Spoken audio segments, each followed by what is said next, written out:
আবারও ওয়েলকাম প্রত্যেককে। আরও একটি স্ট্যাটিক জিকের নতুন ক্লাসে প্রত্যেককে স্বাগত জানাচ্ছি। দেখতে দেখতে আজকে আমাদের 29 নম্বর ক্লাসে আমরা পৌঁছে গেছি। অর্থাৎ এর আগে 28টা ক্লাস হয়ে গেছে। ক্লাসগুলো যারা দেখোনি চ্যানেলের প্লেলিস্টে যাবে, দেখবে পরপর ক্লাসগুলো দেওয়া আছে। সামনের যে WBP KP পরীক্ষা আসছে সেই পরীক্ষাতে তোমাদের অনেক হেল্প হয়ে যাবে এই ক্লাসগুলো যদি তোমরা নিয়মিত দেখে থাকো। তো আমরা ধারাবাহিকভাবে স্ট্যাটিক জিকে করছি এবং বলেছিলাম যে পরীক্ষার সময়, পরীক্ষা যখন অ্যানাউন্স হয়ে যাবে তখন কারেন্ট অ্যাফেয়ার্সটা করিয়ে দেবো। এখন করাচ্ছি না, তার কারণ পরীক্ষাতে কারেন্ট অ্যাফেয়ার্স 2 থেকে 3টে থাকবে, আর সেই 2 থেকে 3টে আমি বেস্ট কিছু সিলেক্ট করে দিয়ে দেবো। তাই এখন কারেন্ট অ্যাফেয়ার্স নিয়ে খুব হইচই করে লাভ নেই, কারণ এটা WBCS পরীক্ষা নয় যে 25টা কারেন্ট অ্যাফেয়ার্স থাকবে, তা তো থাকবে না। 2 থেকে 3টের জন্য যতটুকু দরকার ততটুকু আমি তোমাদেরকে করিয়ে দেবো, কোনো চিন্তা নেই। আপাতত স্ট্যাটিক জিকের ক্লাস হচ্ছে, সেটাকে ফলো রাখো। দেখো, আমাদের আজকের যেটা ক্লাসের টপিক সেটা হচ্ছে ভারতের বিভিন্ন রাজ্যের লোকনৃত্য। এই লোকনৃত্যের সাথে সাথে আমি কিছু ধ্রুপদী নৃত্য দিয়ে দিয়েছি, যেগুলো ক্লাসিক্যাল ড্যান্স বলে না, আছে কয়েকটা, দেখবে 7টা কি 8টা ক্লাসিক্যাল ড্যান্স আছে, সেগুলোও দিয়ে দিয়েছি, তবে লোকনৃত্যের পার্টেই অ্যাড করে দিয়েছি। ঠিক আছে, চলো ধীরে ধীরে আমরা ক্লাসটাকে এগিয়ে নিয়ে যাই, তাহলে দেখতে পাবো। প্রথমে আসাম রাজ্যকে নিয়ে একটু আলোচনা করে নিই। আসামের যে ধ্রুপদী লোকনৃত্যের মধ্যেই সাত্রিয়াটা পড়ে, ঠিক কি না? ধ্রুপদী নৃত্যের মধ্যে, যাই হোক, লোকনৃত্য তো আমি সব অ্যাড করে দিয়েছি। সাত্রিয়া একটা খুবই ইম্পর্টেন্ট, পরীক্ষাতে বহুবার এসছে। ঠিক আছে, আর হচ্ছে বিহু, এই দুটো হচ্ছে সবথেকে হাইলাইটেড, মানে সাত্রিয়া এবং বিহু। আসামের এই যে লোকনৃত্য দুটো পরীক্ষাতে সবথেকে বেশিবার এসেছে। এছাড়া যে বাগুরুম্বা এবং চংলি, এগুলোও তোমরা একটু দেখে নেবে। আচ্ছা, নেক্সট দেখো, উত্তরপ্রদেশের যে লোকনৃত্য, তার মধ্যে সবথেকে বেশি পরীক্ষাতে কিন্তু 4টেই এসেছে। মানে এমন কোনো পরীক্ষা নেই, সে তুমি WBP বলো বা SSCর পরীক্ষাগুলো বলো, মানে CHSL MTS ওই পরীক্ষাগুলোতে তো খুবই প্রশ্নগুলো দিয়ে থাকে। এক হচ্ছে কত্থক, মানে কত্থকটাকে দেখবে এরকমভাবে বলা হয় যে উত্তর ভারতে কত্থক এই যে লোকনৃত্য দেখা যায়। এবার উত্তর ভারতে তো অনেকগুলো রাজ্য আছে, তাদের মধ্যে মেইনলি উত্তরপ্রদেশে দেখা যায়, বোঝা গেল? নেক্সট হচ্ছে রাসলীলা, তারপরে হচ্ছে কাজরি, আর হচ্ছে নৌটাঙ্কি। এই 4টে নৃত্যই তোমাদেরকে কিন্তু উত্তরপ্রদেশের উপর মনে রাখতে হবে। আচ্ছা, নেক্সট হচ্ছে উত্তরাখণ্ডের চলিয়া যে নৃত্যটা, এটা মোটামুটি পরীক্ষায় আসার মতো। তবে বেশি ইম্পর্টেন্ট হচ্ছে আসাম পড়তেই হবে, উত্তরপ্রদেশ পড়তেই হবে।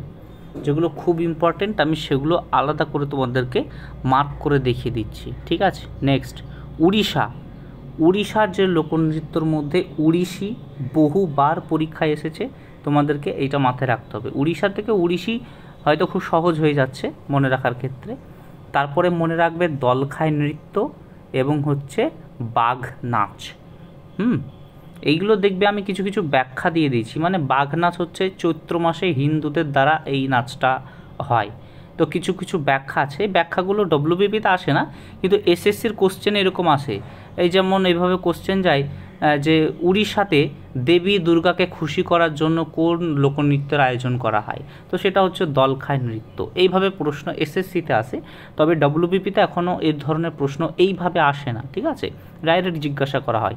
তাও ব্যাখ্যাগুলো দিয়ে দিয়েছি, তোমাদের যদি কাজে লাগে তো লাগবে, তাই না? এক্সট্রা ডিটেলস দিতে তো কোনো ক্ষতি নেই, কি বলো? আচ্ছা, নেক্সট কর্ণাটকে মনে রাখবে কি, সেটা হচ্ছে হুটারি এবং হচ্ছে সাগু।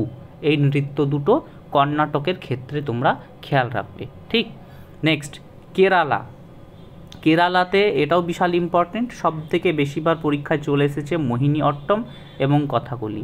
কেরালার কথাকলি এবং মোহিনী অট্টম এই দুটো সবথেকে বেশিরভাগ পরীক্ষায় এসেছে। এছাড়া পাশাপাশি কোলাট্টামটা একটু মাথায় রাখবে। Next Goa, very important. Goa recent পরীক্ষাতে খুব এসেছে। এই যে ফুগড়ি লোকনৃত্য কোন রাজ্যে দেখা যায়, এটা হচ্ছে প্রশ্ন। তো অপশন থাকবে ABCD করে, সেখানে তোমরা গোয়াতে গিয়ে অ্যান্সার করে দেবে। ঠিক, তারপরে দেখো ছত্তিশগড়ে হচ্ছে রাউত নাচ। এই রাউত নাচটা হচ্ছে আলাদা।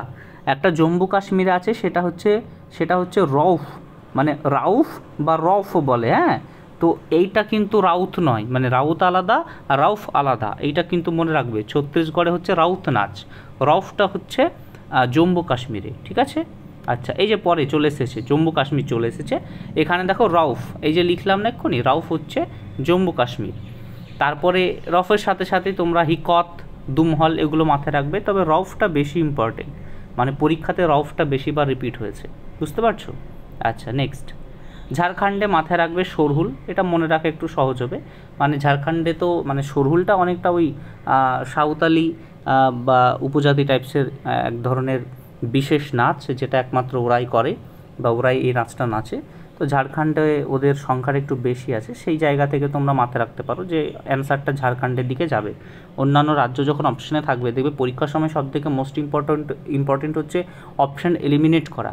অনেক সময় দেখবে উত্তর জানা নেই, কিন্তু তুমি অপশানগুলো দেখে বুঝতে পারবে যে এইটা এইরকম রাজ্যের উপর দিয়ে হয়তো হতে পারবে না, কিন্তু মনে হয় দেখবে বেশি যারা, দেখো স্টাডি তো তোমরা করছোই, এবার একটা বেসিক তো জ্ঞান চলে আসে, কারো দেখবে নাম দেখে মাথায় চলে আসে যে এই নামটা তামিলনাড়ুর লোকের তো নাম হতেই পারে না, এই নামটা তো কেরালার লোকের হতেই পারে না, হয় না, একটা টাইটেল দেখেও দেখবে বোঝা যায় যে এই জায়গাকার মানুষ। ঠিক ওই রকমই কিছু কিছু জিনিস বোঝা যায় যে কোন জায়গাকার হতে পারে। তো এগুলো পড়াশোনা করার ফলে, তোমাদের চর্চা হওয়ার ফলে ধীরে ধীরে এগুলো নিজের মধ্যে চলে আসে আর কি। নেক্সট, তামিলনাড়ু মোস্ট ইম্পর্টেন্ট, মাথায় রাখবে ভারতনাট্যম, একটাই সিঙ্গেল পিস, ঠিক আছে, তামিলনাড়ুর ক্ষেত্রে একদম ডাইরেক্ট ভারতনাট্যম তামিলনাড়ু। আচ্ছা, পাঞ্জাবে মনে রাখবে ভাংড়া, বহুবার রিপিট হয়েছে, ভাংড়া যে লোকনৃত্য কোন রাজ্যের, সেটা হচ্ছে পাঞ্জাব। এছাড়া গিদ্দা, গয়ের রশ্মি, এটা দ, ঠিক আছে, ডাবল দ আছে, তো গিদ্দা এবং ভাংড়া এগুলো পাঞ্জাবে তোমরা মনে রাখবে। নেক্সট, পশ্চিমবঙ্গে হচ্ছে ছৌ নাচ, এবার স্পেশালি উল্লেখ করে দিয়েছি পুরুলিয়া জেলা, ঠিক আছে, পুরুলিয়া জেলা স্পেশালি উল্লেখ করে দিয়েছি, ছৌ নাচ পুরুলিয়া জেলা, মানে যদি পার্টিকুলার বলে যে পশ্চিমবঙ্গের কোন জেলায় ছৌ নাচ এর প্রচলন আছে, সেটা হচ্ছে পুরুলিয়া, আর যদি একটা মানে বৃহৎ ক্ষেত্রে বলে সেটা পশ্চিমবঙ্গ, ঠিক। এছাড়া যেমন দেখতে পাবে যাত্রা, কাঠি নাচ ইত্যাদি তো পশ্চিমবঙ্গে প্রচলিত আছেই। এরপরে হচ্ছে মধ্যপ্রদেশের খাজুরাহো নৃত্যটা মাথায় রাখবে, হ্যাঁ। আর কি মাথায় রাখবে, মাচা, এগুলো মাথায় রাখবে, গ্রিদা, খুব একটা ইম্পর্টেন্ট না মধ্যপ্রদেশ, তাও দিয়ে দিয়েছি।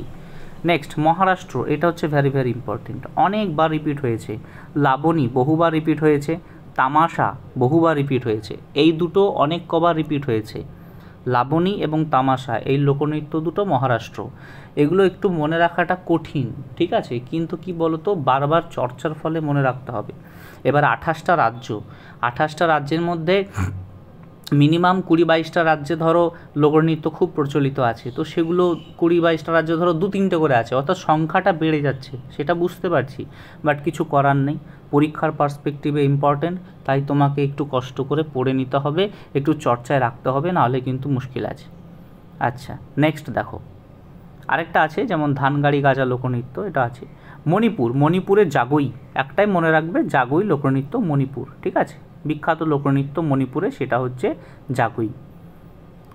এটা অনলি লোকনৃত্য, হ্যাঁ। এছাড়া আরেকটা হচ্ছে উৎসব বলে, মানে ফেস্টিভ্যাল, উৎসব একটা বলা হয়, এটা হচ্ছে লোকনৃত্য, তো আরেকটা হয় উৎসব, ফেস্টিভ্যালটার ক্লাসটা পরে দেবো, এখনও দিইনি। এটা হচ্ছে অনলি নৃত্য। অনেকেই বলবে যে নাগাল্যান্ডে তো হর্নবিল উৎসব হয়, আপনি সেটা মেনশন করেননি, মানে নাগাল্যান্ডে যখন আসবো, এবার উৎসবগুলো আলাদা, লোকনৃত্য আলাদা, উৎসব আলাদা। যেমন হর্নবিল হয় ডিসেম্বরের 1 তারিখ থেকে 10 তারিখের মধ্যে, নাগাল্যান্ডে একটা মানে বিখ্যাত এক ধরনের উৎসব আর কি। যাই হোক, তারপরে দেখো গুজরাটটাও খুব ইম্পর্টেন্ট, ভেরি ভেরি ইম্পর্টেন্ট, অনেক কবার রিপিট হয়েছে, ডান্ডিয়া, স্পেশালি গুজরাটের ডান্ডিয়া, গরবা, আর হচ্ছে টিপ্পানি, ডান্ডিয়া, গরবা, টিপ্পানি, মনে থাকবে নিশ্চয়ই। আচ্ছা, নেক্সট, রাজস্থানে ঘুমর অনেক কবার রিপিট হয়েছে, আর রিসেন্টলি পরীক্ষায় কালবেলিয়াটা খুব দিচ্ছে, মানে কালবেলিয়া লোকনৃত্যটা কোথাকার, রিসেন্ট পরীক্ষাগুলোতে খুব দিচ্ছে, এমটিএসে দেখলাম কালবেলিয়া দিয়েছিল, এমটিএসে দেখলাম। হ্যাঁ, তারপরে ভজন সোপারি বলে একজন আছেন যিনি কালবেলিয়া নৃত্যের সাথে যুক্ত। তো এরকমও কোশ্চেন, মানে এরকমও আমি পিডিএফ তোমাদের জন্য নিয়ে আসবো যে কোন ব্যক্তি কোন নৃত্যের সাথে জড়িত, এরকম ক্লাসও আসবে, চিন্তা করার কোনো কারণ নেই, ধীরে ধীরে সব কিছুই আসবে, শুধু ফলো রাখো, দেখতে থাকো ক্লাসগুলো, দেখো খুব কাজে লাগবে। নেক্সট হিমাচল প্রদেশ। হিমাচল প্রদেশ খুব একটা ইম্পর্টেন্ট না, তবে চেরি নাটি একটু মাথায় রাখবে। Next Andhra Pradesh, very very important. SSC GD পরীক্ষা হয়ে গেল না, এখানেও দেখলাম বহু শিফটে রিপিট হয়েছে যে কুচিপুড়ি কোথাকার লোকনৃত্য, অন্ধ্রপ্রদেশের। কিছুদিন আগে এসএসসি জিডি এক্সাম হয়ে গেল, কি ভুল লিখলাম, এসএসসি জিডি, তাই না, জিডি। তো বহুবার রিপিট হয়েছে কোশ্চেনটা, আমি দেখলাম অনেক শিফট এসেছে, ইম্পর্টেন্ট, অনেক ডাব্লিউবিপিতেও এই কোশ্চেনটা এসে থাকে, কুচিপুড়ি কোথাকার লোকনৃত্য, অন্ধ্রপ্রদেশ। নেক্সট তেলেঙ্গানার একটা নৃত্য হচ্ছে বাথুকাম্বা। বাথুকাম্বার নৃত্য হচ্ছে তেলেঙ্গানা। একদম সর্বশেষ হচ্ছে ত্রিপুরা। ত্রিপুরার যদি আমরা দেখি তাহলে হচ্ছে সাংগ্রাই এবং হচ্ছে হোজাগরি। এই হচ্ছে মোটামুটি তোমাদের লোকনৃত্যের উপর ক্লাস, মানে কোন রাজ্যে কোন কোন লোকনৃত্য প্রসিদ্ধ। এছাড়া আরও অনেক আছে, কিন্তু সেগুলোকে দিইনি, কারণ হচ্ছে যেগুলো পরীক্ষাতে বারবার রিপিট হয়েছে, mainly SSC, CGL, CHSL, CPO, MTS, এই যে এক্সামগুলো আছে না, এই এক্সামগুলোতে যে কোশ্চেনগুলো হয় স্ট্যাটিক জিকে, সেইগুলো ডাব্লিউবিপি হুবহু কপি করে, মানে ডাব্লিউবিপি, কেপি বা স্টেটের যে কোনো পিএসসির এক্সাম বলো, সেই জায়গাগুলো থেকে প্রশ্ন তোলে। এই জন্য আমি চেষ্টা করি তোমাদের ওই সেন্ট্রাল লেভেলের যে কোশ্চেনগুলো থাকে আমি সেগুলোকে তোমাদের জন্য নিয়ে আসার চেষ্টা করি, কারণ কপি হয় কোশ্চেন, বুঝলে তো, যা এসেছে একদম হুবহু অপশান পর্যন্ত মিলে যায়, এমনও কোশ্চেন দেখা যায়। ঠিক আছে, তো যাই হোক, অবশ্যই ভালো করে পড়াশোনা করতে হবে, পরিশ্রম করে। হ্যাঁ, পরিশ্রম সবসময় মাথায় রাখবে, 98% পরিশ্রম আর 2% লাক, এই দুটো যদি তোমার ফেভার করে তাহলে 100% রেজাল্ট তোমার চলে আসবে। যাই হোক, আজকের ক্লাস এ পর্যন্ত থাকলো, দেখা হবে আবারও পরবর্তী কোনো দুর্দান্ত ক্লাসে।